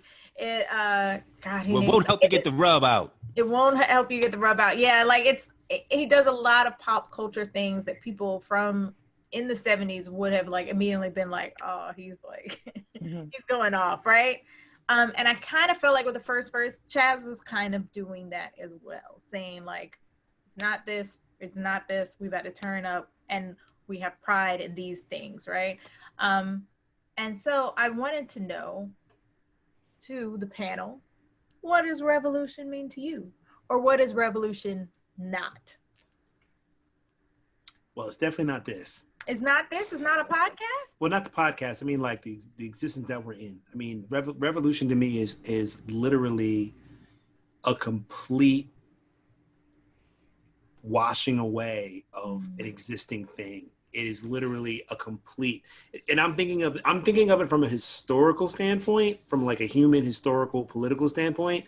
It literally is the complete obliteration of one way or system and the introduction of a completely another one. It's not like a reintegration. It's not like an alternative. It's not like, well, we're going to fix this existing thing. It's like, nope. Guess what? French Revolution. This don't work at all. We can't do the feudal system. We can't have monarchy. We need something that is for the populace. Get rid of this completely. We're not going to take anything and leave it there. The American Revolution. We were like, you know what? We don't want Prince at all. We don't even want to have a relationship with y'all right now. Nothing. Get rid of it. Gotta go. We're not trying to keep anything fundamentally that is what was before. So that's what revolution means to me. So for you, revolution can't mean rest. Rest? Rest. It could, because it depends on what's it's in relation to.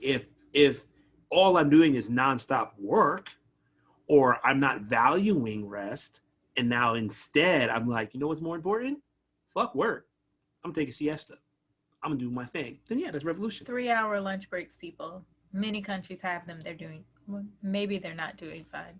They're doing. We're not doing. They're doing fine. better than us. They're doing better than us. Yeah. They're doing better than last year. They're doing better than last year. What do y'all think? What's revolution? What is revolution not? The revolution will be tweeted. The revolution will be on TikTok. Yeah. Revolution is on Instagram. Well, I feel like the purpose of, his poem saying it won't be televised is saying that they're not going to show it to you. They're, it's not, it's going to be off the side. Like, it's not going to be mainstream, basically. But I feel like revolution doesn't need to be, I think it needs to be a whole turnover, revolving change. Yep. Yeah. I'm down for like a brand new constitution. I'm down for writing all the papers brand new, simplified. Like, we should have like just, a 10-page thing that's just super simple. That's not like just all these different arguments and stuff like that. And it should mean what it says. We should, follow it. I think all of our laws are written in like law speak or whatever you call. Well, they're all written in like amendments. Like, okay, well, this one, this year here, this year, like, it's all confusing. Like, there's no like, we have the first couple of documents, but after that, it's just all here, this article here, this thing over here, I agree with both you guys. I think revolution is the bringing about of something new, like getting rid of what doesn't work or isn't working, and replacing it with something shiny and new. Yeah, and I looked into what Gil Scott was talking about, and he was saying like what he meant by that was like the revolution is going to happen in here before it happens anyplace else. Like it's not going to be on the television.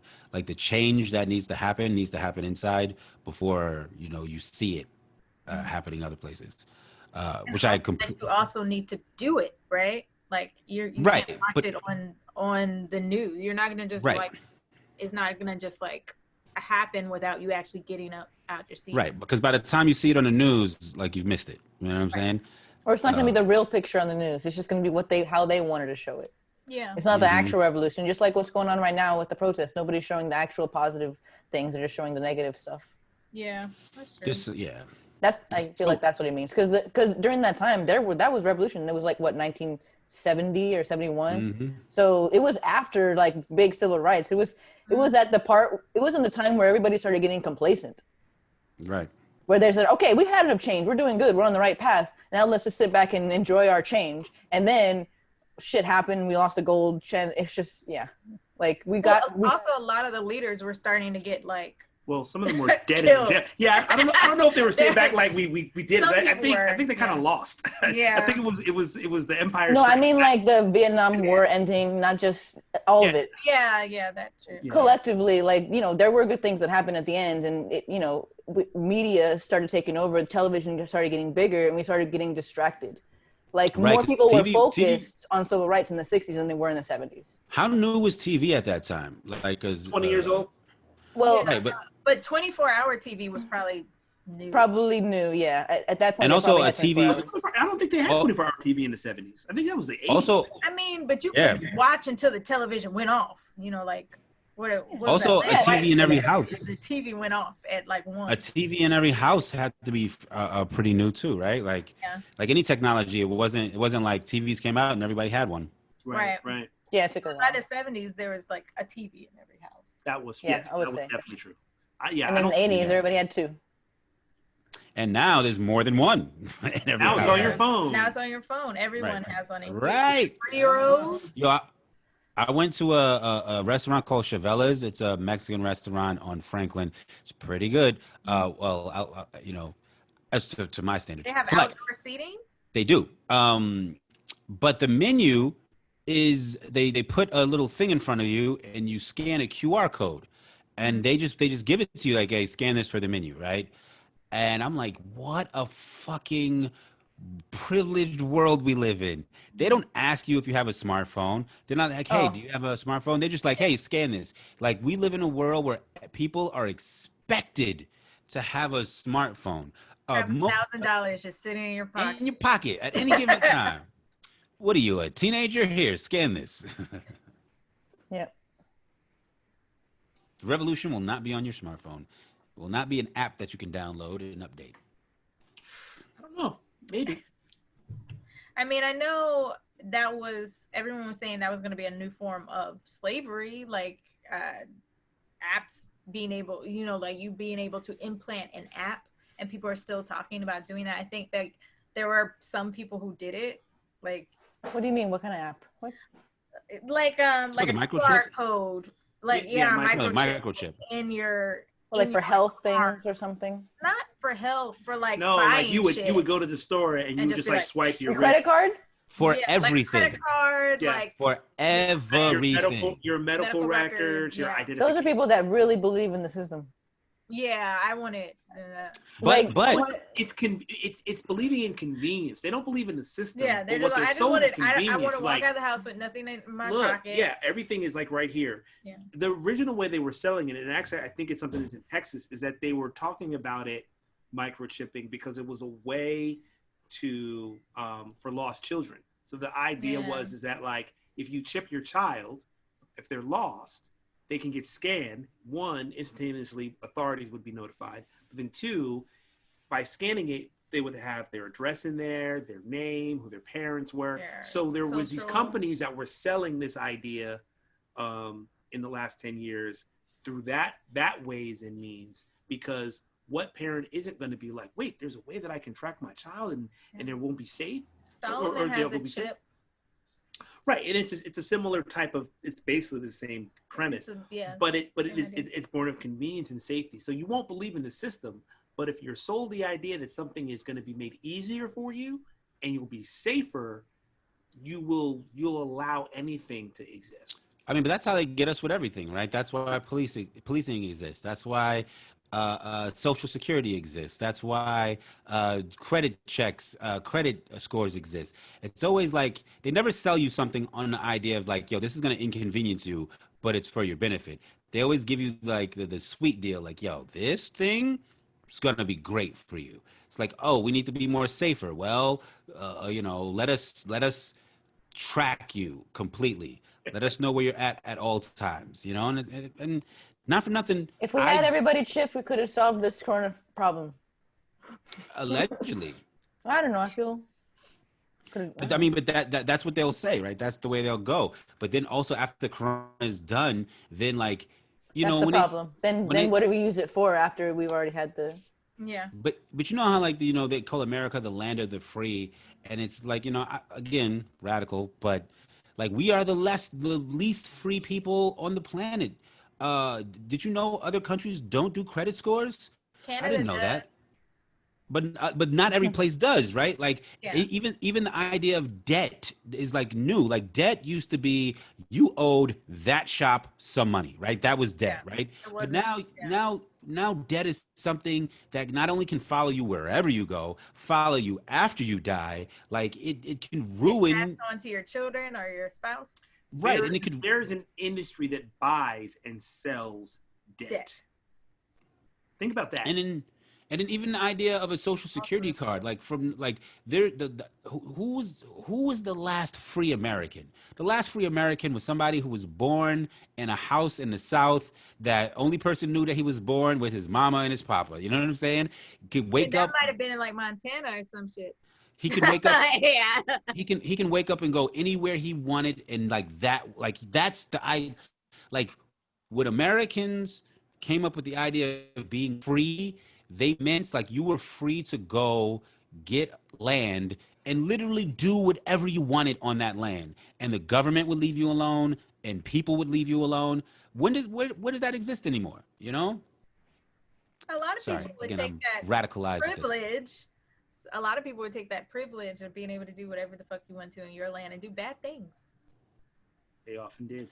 But bad to whose definition of bad, right? I mean, if you're like, if it's bad, like kidnapping, abusing 17-year-olds and so yeah, that's or like, and that's where law. They watched the show Outlander, and there's these Scots, and basically when they came to America and they founded a little foundling place, and they were on land that indigenous people had. Now they weren't necessarily doing things against the indigenous all the time or directly, but they would like do things to nature that were like desecrating what the indigenous were. They were doing things to animals and the trees and the plants that were not really helpful for the plants and the trees and the animals. So that's where law and order comes in, right? That's where the law of a state or the law of a community would come into play. You know what I'm saying? But I just put it like there's no such thing as freedom anymore. Like the government knows where you're at. They know what you're doing. They know what you're allowed to do, what you aren't allowed to do. Like if they decided tomorrow that we couldn't leave, that we can't get on flights and go anyplace, or we couldn't like leave the borough that we're in, we just wouldn't leave. We just would be stuck, until we decided to like fight. But even then, they're like we're super outpowered. Even in today's, like, if you think about it today, like a revolution against a sovereign nation from the people, it's just a massacre. It's like, the people. This is what I say. I hear where you're going. So here's the caveat to that. I think we've been, and this goes back to what we're talking about community. We've been sold the belief that we don't have enough power, be it firepower, military power, whatever it is, to combat a system. But the lie that we've told ourselves is that we've believed is that like if we all were if the average citizen could actually collectively get unified, the government would not be able to. Yes, there'd be massacres, there'd be bloodshed for sure. That government wouldn't stand. And that's the thing that they don't tell you, because if you get enough people believing that, like, oh, we all believe in the same thing and we know y'all are the reason why. I mean, think about this. During the French Revolution, the uprising with the French, the same thing. The French military, they had cavalry, they had cannons, they had more things than the actual average citizen. The average citizen stormed the Bastille and stole all their shit. Because there was more of them. Because they collectively, and a lot of them died. But there's what I'm saying is technologically today, like what they have isn't just like projectiles, right? They've got like drones, they've got bombs, they've got like warfare is fought in a way where, like, you know, the populace of a city can't just pick up arms and storm government buildings anymore. Well, all I'm going to say is, where do we fight? Well, the thing is, we all need to be taking parkour. Well, y'all are the veterans of these. Maybe. But last time I checked, standing army in terms of like physical person power is around maybe 1 million, even with reserves. That's not even a tenth of the citizenry in the United States. If even just 150 million able-bodied Americans, there's, even with the military is not going to be able to slaughter 100. They're going to slaughter a lot of them. That's only. But once again, going back to everyone being on one accord. Right. There's a lot of people who. And what I'm talking about, like the way war, military, or the way government, and the way war is fought today. Like, we're not talking about like standing military. How many drones do they have? Like, you know what I'm saying? Like, you know, if they start bombing us with robots, what are we gonna do? Shoot them out the sky? Maybe, but that's gonna be casualties on this side and nothing on the other side. But based basically on that, how we fight wars. Yeah, but based on that, you would then say then that effectively, why haven't we and yes, they also had weapons, so there's that part of it. But like, based on that rationale, like, then the United States should have been able to just take over Afghanistan, and they weren't able to. But they weren't trying to take over Afghanistan. Yeah, like they that. weren't. Like if they went in, if the United States government went in there to take over Afghanistan, and somehow the rest of the world was just like cool with it, they would have taken over Afghanistan. Yeah. Like, you know what I'm saying? 100%. Like the reason we lost Vietnam was because of the manpower casualty, right? Like, they were better suited for jungle warfare, and they were killing the soldiers. They didn't have enough soldiers to continue the war, right? Like, now, all they got to do is fly drones over, find the humans with heat signatures, and fucking bomb those places. I could be simplifying it. I don't know. No, that's exactly what. And during the Obama administration, he did just that. He pulled a lot of troops out and replaced them with drones. So a lot of people were like, he ended the war. No, he didn't. He just brought troops home. That's completely different. And then they just went back out. And slight amendment, the Vietnam War was a war of attrition. So it wasn't that we still had enough military people. It was the fact that they knew that we weren't going to, as a country, accept the level of casualty that we accepted. That's literally what I'm saying. I'm saying the exact same thing. Like, we had more people to die, but we couldn't rationalize letting that continue, you know? Yeah. But I'm saying, like, when you take the people out of it, and it's just like, hey, do we have enough money to build more drones to bomb them? It's a different war. So maybe we should. We're running out of time, guys, and I think that's a good way to wrap it up. Maybe each one of us can say, what do you think is worth bombing another country? Nothing. Nothing? What about me? If I was stuck in Iraq, would you go? Really? He wouldn't go. Let's do it for our country. That was a really fucked up trick question. And I'm not going to fall for that trick. But all I'm going to say is, I wouldn't be stuck in Iraq. You wouldn't be stuck in Iraq. You actually have military weapons training. You would figure something out. And I would. I'm lovable. You are, very much so. But no, I don't believe in bombing countries, honestly. Okay, maybe if they're like enslaving people, that's sure. Like Nazis, sure. Bomb a country of Nazis. That's about it. Yeah, I think freedom. Sorry. I think fighting for freedom is the only kind of fighting. You know what I'm saying? Like, if there's a country out there that is oppressing its citizens and I don't know, hypothetically, like oppressing them for over 400 years or something like that, maybe another country should sweep in and help out. Shots and shade. Who are you talking about, Baxter? What country were you referring? Some hypothetical country, whatever country it was in 1984. Let's throw that one. Not, 1984 was England. Sure. So there. So there. Jade, what would you bomb? I mean, I guess just in, defense, things like that. Like, you shouldn't really bomb, like, You should never start the fight. Yeah, you don't start the fight, but finish it. And you have to finish it, because honestly, if you don't finish it, then it's going to continue. Because if you just back down, wars have children. There's children survivors of the, and you have to help them afterwards or don't. Like, you can't be in the middle.